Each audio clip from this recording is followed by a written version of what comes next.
Alhamdulillah, alhamdulillahilladzi arsala rasulahu bil huda wa dinil haqq liyuzhirahu 'ala ad-dini kullihi wa kafa billahi shahida. Ashhadu an la ilaha illallah wa ashhadu anna sayyidana wa nabiyyana Muhammadan abduhu wa rasuluhu la nabiyya ba'dah.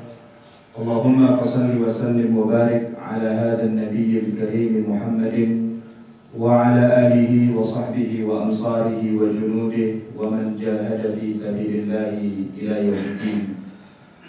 Amma ba'du, fa inna ahsanal hadithi kitabullah wa khairal hadi hadiyu Muhammadin sallallahu alaihi wasallam wa syarral umuri muhdatsatuha wa inna kulla muhdatsatin bid'ah wa kulla bid'atin dhalalah wa kulla dhalalatin finnar. Ayyuhal muslimuna rahimakumullah, fa inni usikum wa iyaya bitaqwallahi wa ta'atihi faqad fazal muttaqun. Yaqulu Rabbuna azza wa jalla fi muhkamit tanzil ba'da a'udzu billahi minasy syaithanir rajim. Bismillahirrahmanirrahim. Ya ayyuhalladzina amanu la ta'kulur riba ad'afan mudha'afah wattaqullaha la'allakum tuflihun. Wa qala aidan fi ayatin ukhra ya ayyuhalladzina amanu taqullaha wa dharu ma baqiya minar riba in kuntum mu'minin. Fa in lam taf'alu fa'danu biharbin minallahi wa rasulih wa in tubtum falakum ru'usu amwalikum la tadhlimuna wa la tuzlamun. Shadaqallahul azim. Hadirin sidang salat Jumat yang dimuliakan Allah, setelah kita memuji Allah, menyampaikan salawat kepada Rasulullah, maka yang paling utama di dalam sebuah khutbah adalah menyampaikan wasiat, pesan. Yang paling utama adalah pesan untuk menjaga iman kita agar bisa kita bawa terus sampai akhir hayat kita, pada detik-detik terakhir dari kehidupan kita. Semoga Allah matikan kita dalam keadaan husnul khatimah. Amin ya rabbal alamin. Yang kedua, sesuai dengan yang sudah dijadwalkan, pada hari ini khutbah kita akan mengangkat masalah riba dan solusinya. Sebagaimana sudah kita baca di media bahwa terbunuhnya salah seorang yang terkena hutang gara-gara kartu kreditnya belum dibayarkan, berangkat dari sebuah dosa riba yang didiamkan saja dan dianggap wajar, yang sebenarnya ini adalah kemungkaran, bukan hanya buat yang mengambil keuntungan, tetapi juga buat yang dirugikannya. Dan sayangnya, walaupun kita umat Islam di Indonesia adalah umat yang terbesar di dunia dengan 230 juta muslim berkumpul di satu negeri, tapi urusan melanggar syariat Allah kita pun juaranya. Salah satunya adalah membiarkan saja atau malah menganggap halal perbuatan riba itu sendiri. Padahal Allah di dalam Al-Quran, sebagaimana sudah kita bacakan tadi, Allah memerintahkan kita untuk meninggalkan semua sisa-sisa riba, bahkan yang kecil, bukan hanya yang besar. Sebab banyak di antara umat Islam yang berpikir bahwa yang haram itu kalau yang bunganya berlipat ganda. Memang ada ayatnya ad'afan mudha'afah, tetapi jangan lupa Allah juga menurunkan ayat yang lain yang merupakan ayat terakhir tentang haramnya riba, yang berbunyi ya ayyuhalladzina amanu taqullaha wa dharu ma baqiya minar riba in kuntum mu'minin. Wahai orang yang beriman, takutlah kamu kepada Allah dan tinggalkan semua sisa-sisa dari riba. Itu kalau kamu mengaku beriman pada Allah. Artinya, orang yang tidak mengharamkan riba, menganggap riba itu halal, Allah sudah tidak akui lagi sebagai bagian dari pemeluk agama Islam ini. in kuntum mu'minin. Kalau kamu masih mengaku beragama Islam, masih mengaku beriman pada Allah, tinggalkan semua sisa riba. Hadirin yang dimuliakan Allah, selain ayat Quran, ada banyak hadis yang sesungguhnya juga keras sekali ancamannya buat kita yang masih menghalalkan saja riba itu. Misalnya ada sebuah hadis yang diriwayatkan oleh Jabir ibn Abdullah radhiyallahu anhu. Beliau berkata, la'ana Rasulullah sallallahu alaihi wasallam akilar riba wa mukilahu wa katibahu wa syahidaihi wa qala hum sawa, rawahu Muslim. Rasulullah sallallahu alaihi wasallam melaknat, bukan hanya melarang, bukan hanya mencegah, bukan hanya tidak memperbolehkan, tetapi melaknat. Ada 4 yang dilaknat. Yang pertama, akil riba, orang yang makan riba. Maksudnya dia dapat untung dari transaksi ribawi. Dia meminjamkan uang, lalu orang yang dipinjamkan itu harus membayar pokoknya dan bunganya. Itu yang disebut dengan akilar riba. Tapi bukan hanya yang dapat untung dari riba yang dilaknat oleh Rasulullah. Yang kedua adalah wa mukilahu, orang yang hartanya dimakan oleh riba. Dia pinjam uang entah kepada bank atau kepada siapapun, operasi simpan pinjam walaupun namanya syariah, tetapi ketika dia harus mengembalikan plus uang administrasi, uang inflasi, uang ini, uang itu adalah riba. Dan yang ketiga, Rasulullah melaknat juga bukan yang melakukan transaksinya, tapi yang menjadi juru tulisnya, wa katibahu, yang mencatat transaksi itu. Dia tidak untung, dia tidak dapat apa-apa, tetapi dia juga mendapatkan laknat. Karena sebuah transaksi perjanjian biasanya membutuhkan orang yang menuliskan perjanjian itu. Dan tidak berhenti sampai di situ, Rasulullah juga melaknat yang keempat. Dan yang keempat adalah 2 orang, wasyahidaihi, dan 2 orang saksinya. Tidak ikut, tidak dapat apa-apa, tapi hanya menyaksikan saja, tapi diam dan tidak melarangnya. Termasuk yang ikut kena laknat juga. Bahkan Rasulullah menutup dengan sebuah kalimat kunci, hum sawa, semuanya sama saja. Baik yang makan, yang dimakan, yang menulis, dan yang menjadi saksi, semuanya termasuk yang kena laknat. Bukan saya yang mengatakan, tapi Rasulullah dalam jalur hadis yang sahih yang diriwayatkan oleh Al-Imam Muslim dalam sahihnya. Kemudian ada sebuah hadis yang berbunyi, Ar-riba 73.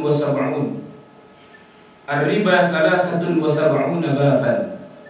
Riba itu dosa yang punya 73 pintu, 73 level beratnya dosa, dari yang paling ringan sampai yang paling berat. Aisaruha mithlu ayyankihar rajulu ummahu.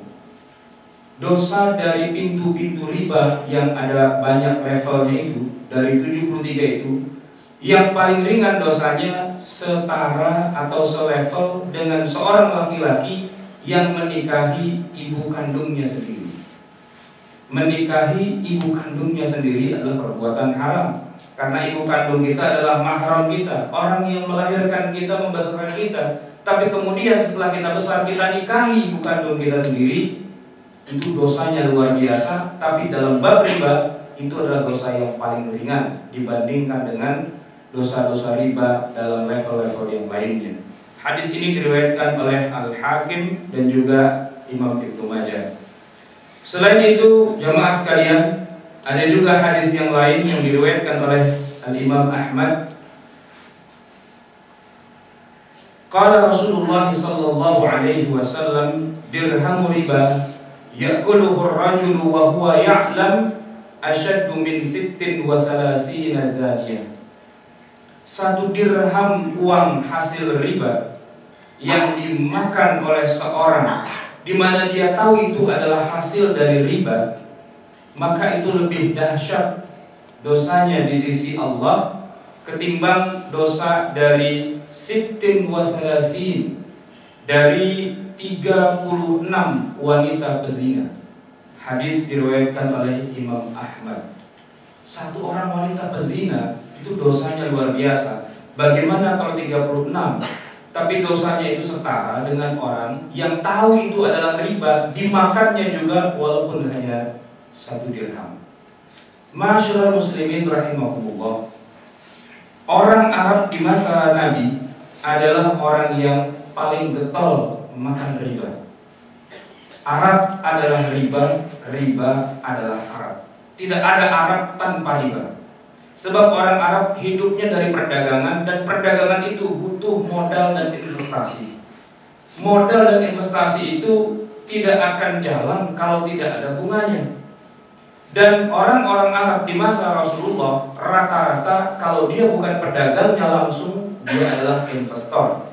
Termasuk salah satunya Khadijah, calon istri Rasulullah SAW, adalah wanita yang kaya raya, dan beliau punya banyak investasi di banyak perusahaan dagang milik saudagar-saudagar Quraisy.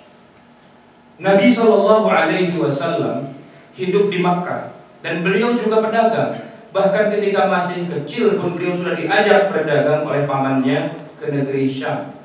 Ketika beliau berusia 25 tahun, beliau pun melaksanakan apa yang menjadi kebiasaan bangsa Arab, yaitu berdagang. Bukan hanya di musim panas, bahkan di musim dingin pun mereka datang ke selatan, ke negeri Yaman yang lebih hangat untuk berdagang. Dan di musim panas mereka ke utara, ke Syam juga untuk berdagang. Artinya Arab adalah pedagang dan pedagang adalah Arab. Arab adalah orang yang selalu memakan riba. Namun di tengah riba yang merimba di tanah Arab itu, Rasulullah tetap tegar untuk tidak memakan riba. Bahkan ketika beliau belum menjadi nabi, baru berusia 25 tahun, Allah sudah memberikan kepadanya ilham untuk meninggalkan riba itu dan menggantinya menjadi sesuatu yang halal. Sebagai pedagang yang mahir, yang jeli melihat pasar dan tahu di mana ada keuntungan, Muhammad SAW mendatangi Khadijah, sang pemilik modal. Beliau menuturkan satu demi satu trik-trik dagangnya, yang kemudian beliau menawarkan, seandainya Anda mau, mari kita kerjasama. Saya tidak pinjam uang Anda, tapi silahkan investasikan dalam bisnis ini, yang nantinya kalau kita untung, untungnya itulah yang kita bagi dua. Terserah mau 30, 70, 40, 60 atau 50, 50, tergantung kesepakatan.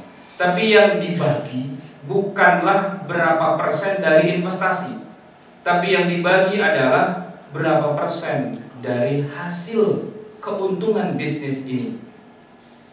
Maka Khadijah pun kemudian tertarik dengan sistem seperti ini karena belum pernah ada sebelumnya, tapi lumayan menarik. Maka Khadijah pun menginvestasikan dananya luar biasa besar, dan alhamdulillah dalam waktu singkat keuntungannya berlipat. Dan akhirnya Khadijah menjadi sangat tertarik pada Rasulullah, yang tidak lama kemudian Khadijah meminta kepada pamannya untuk melamarkan dirinya kepada Rasulullah SAW. Jadi bukan pinjam uang lalu nanti setiap bulan atau setiap tahun dibayar sekian persen dari jumlah yang dipinjam. Itu adalah riba. Yang bukan riba adalah mari kita usahakan bisnis ini bersama dan kita hitung bersama, kita open manajemen, keuangan dan yang lain-lain, dan kalau ada risiko kita tanggung bersama. Tapi apabila ada untungnya, untungnya itulah yang kemudian kita bagi hasilnya bersama-sama. Hadirin ma'asyiral muslimin rahimakumullah, yang kita lakukan umat Islam di Indonesia bukan mengganti transaksinya, tapi yang diganti hanya istilahnya saja. Bunga yang jelas-jelas haram itu kemudian dipoles dan diganti namanya menjadi bunga, padahal aslinya itu namanya riba. Dan bunga itu seharusnya adalah nama yang indah, bau yang harum, yang memikat hati. disematkanlah nama bunga itu pada riba yang haram. Bahkan orang-orang barat pun juga menyebutnya dengan interest, dan orang Arab sendiri juga menyebutnya dengan istilah faidah. Padahal faidah itu artinya manfaat, tapi maknanya sudah terlalu jauh karena siapa memanfaatkan siapa. Yang kita ganti adalah istilah riba itu menjadi uang administrasi, tapi hakikatnya tetap saja dia riba. Yang kita ganti adalah istilahnya dengan uang untuk menjaga resiko atau takut nanti turunnya inflasi, untuk ini, untuk itu dan sebagainya, tapi hanya namanya yang diubah, bukan hakikatnya. Itu sama saja dengan mengatakan bahwa orang yang kumpul kebo itu adalah sebuah rumah tangga yang didasari oleh pernikahan, padahal hakikatnya itu adalah kumpul kebo. Yang seharusnya diubah adalah akadnya dan transaksinya. Kumpul kebo itu tidak pakai akad nikah. Kumpul kebo itu bisa saja dengan sebuah acara pesta, bisa saja dengan mengundang kerabat. Tetapi kalau tidak ada ijab kabul dari ayah kandung pihak perempuan kepada calon suami dengan sebuah sighah yang intinya kamu saya nikahkan dengan anak saya, lalu calon suaminya menjawab saya terima nikahnya dengan mas kawinnya, maka itulah yang dikatakan sebagai pernikahan yang sah, dan di luar itu bukanlah pernikahan. Mungkin secara teknis ketika mereka melakukan hubungan suami istri sama saja antara yang berzina dengan yang tidak berzina. Mungkin nikmatnya pun sama, tetapi yang satu haram, yang satu halal. Karena yang satu adalah perzinaan, yang satu lagi adalah pernikahan. Mungkin keluar duitnya sama, sebab orang berzina itu pun tetap butuh uang. Apalagi kalau pasangan zinanya adalah wanita kelas atas, wanita yang minta dibayar berjuta, sehingga tarifnya itu bahkan lebih mahal daripada mungkin tarifnya orang menikah yang biasanya hanya seperangkat alat sholat. Jadi teknisnya mungkin sama, tetapi transaksinya, akadnya yang berbeda. Riba demikian juga. Riba itu haram, tetapi kalau bagi hasil itu menjadi riba itu haram, dan kalau dibagi hasilnya itu menjadi halal. Hadirin ma'asyiral muslimin rahimakumullah, yang harus kita lakukan adalah mencari solusinya, bukan mengubah istilah riba dengan istilah-istilah yang lain yang hanya kamuflase, tapi yang kita ubah adalah bagaimana bentuk transaksinya. Barakallahu li wa lakum fil Qur'anil azim, wa nafa'ani wa iyyakum bima fihi minal ayati wa dzikril hakim, wa taqabbala minni wa minkum tilawatahu innahu huwal ghafurur rahim.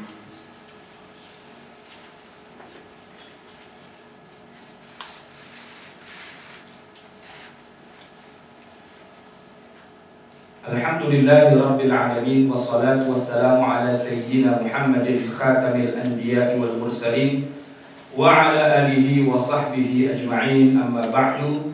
Yaqulu rabbuna azza wa jalla fi muhkamit tanzil, a'udhu billahi minasy syaithanir rajim, bismillahirrahmanirrahim, wal 'asr innal insana lafi khusr illa alladhina amanu wa 'amilus shalihat wa tawasaw bil haqqi wa tawasaw bis sabr.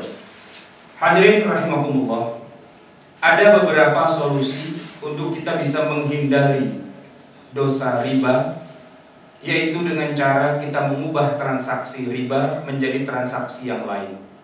Transaksi yang lain itu ada beberapa. Salah satunya yang sudah tadi saya sebutkan, mengubah pinjaman menjadi kerjasama, yang kita sebut dengan bagi hasil. Yang dibagi adalah untungnya dan bukan persentase dari berapa yang diinvestasikan.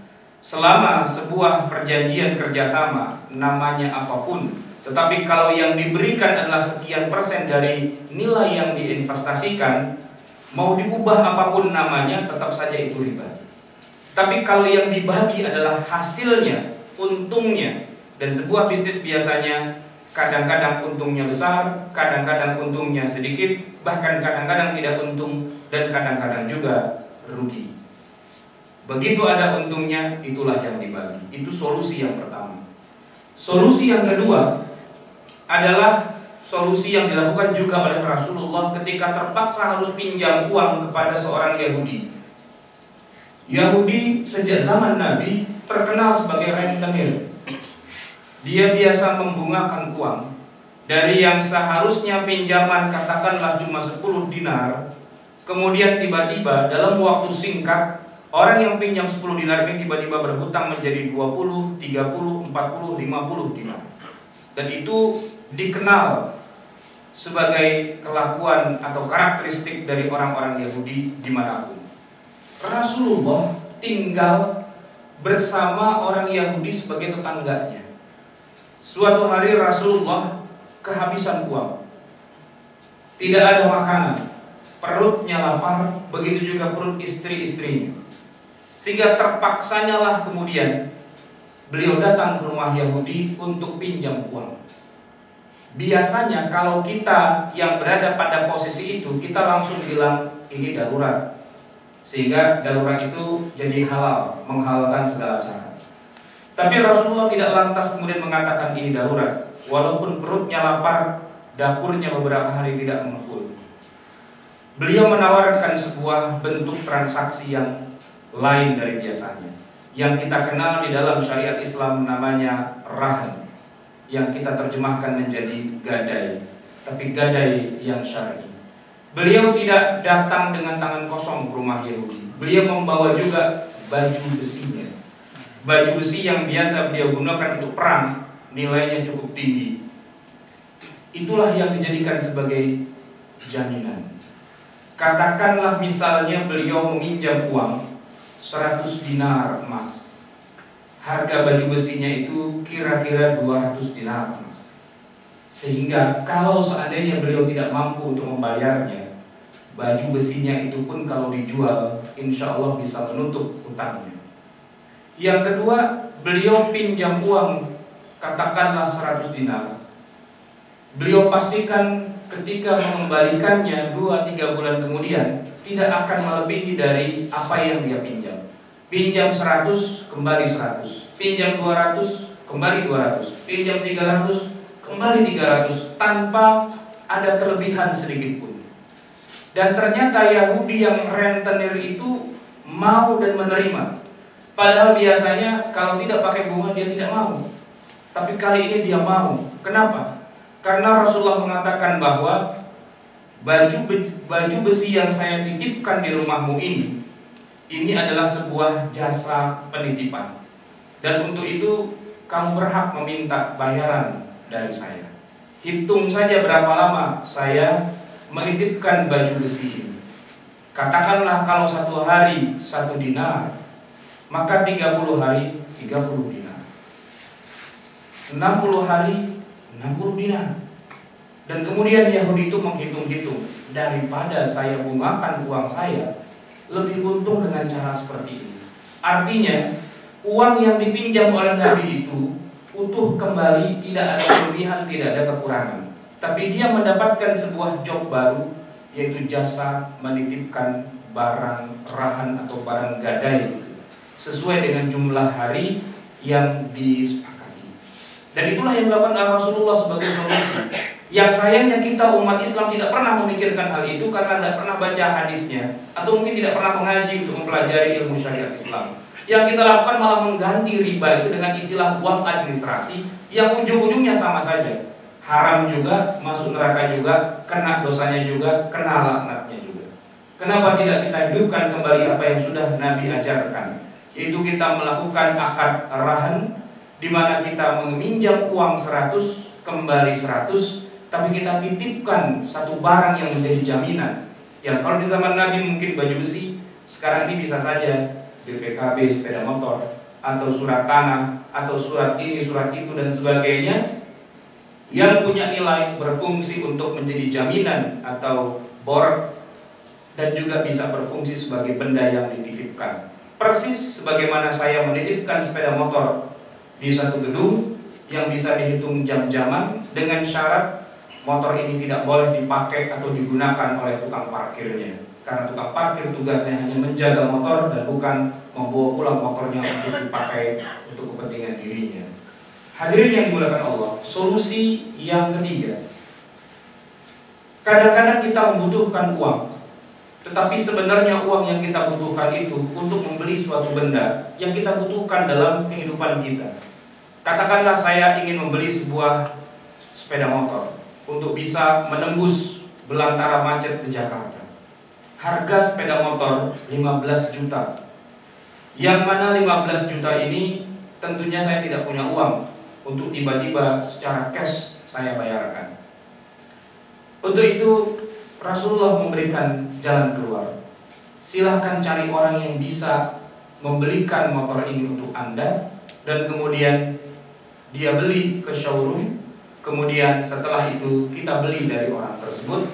Tapi orang itu boleh memberikan semacam keuntungan, mengambil keuntungan markup dari harga yang dia beli sebelumnya. Ini mengubah akad pinjam menjadi akad jual beli.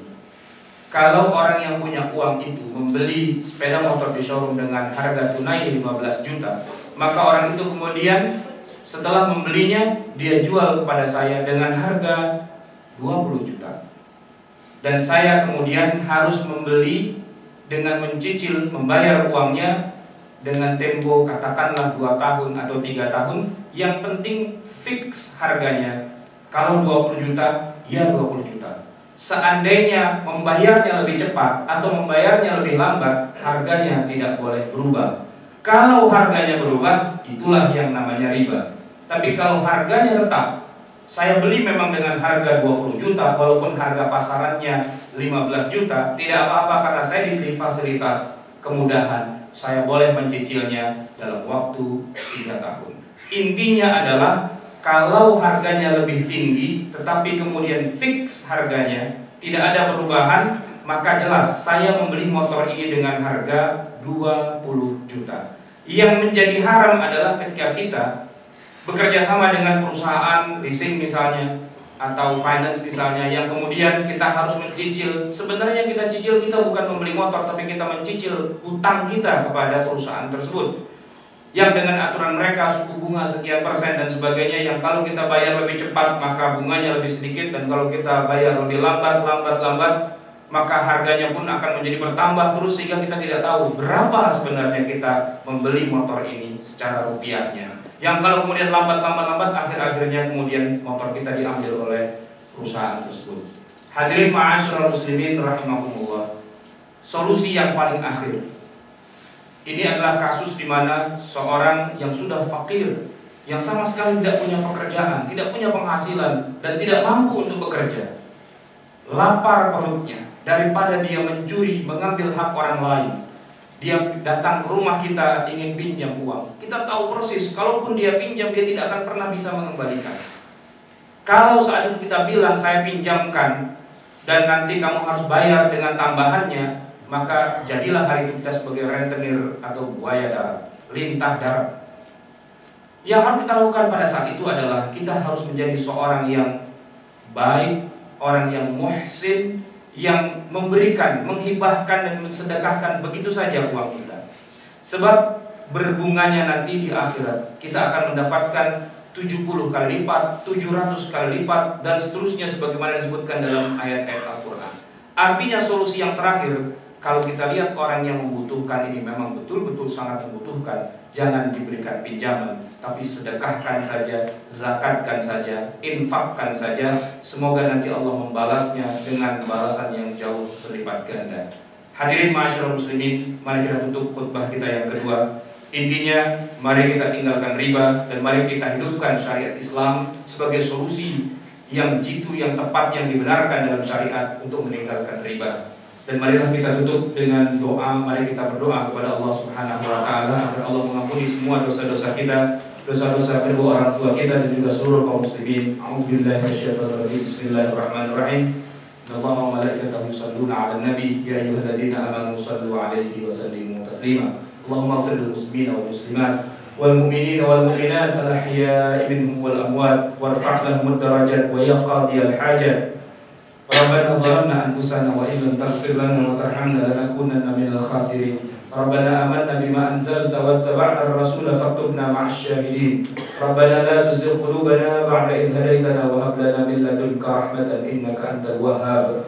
ربنا لا تجعلنا فتنة للقوم الظالمين فنجنا برحمتك من القوم الكافرين ربنا أرنا الحق حقا وارزقنا اتباعه وأرنا الباطل باطلا وارزقنا اجتنابه ربنا آتنا في الدنيا حسنة وفي الآخرة حسنة وقنا عذاب النار وصلى الله على محمد وعلى آله وصحبه وسلم عباد الله إن الله يأمر بالعدل والإحسان وإيتاء ذي القربى وينهى عن الفحشاء والمنكر والبغي يعظكم لعلكم تذكرون فاذكروا الله العظيم يذكركم وعلى يمين يستجيب لكم ولذكر الله أكبر والله يعلم ما تصنعون أقم الصلاة. الله أكبر الله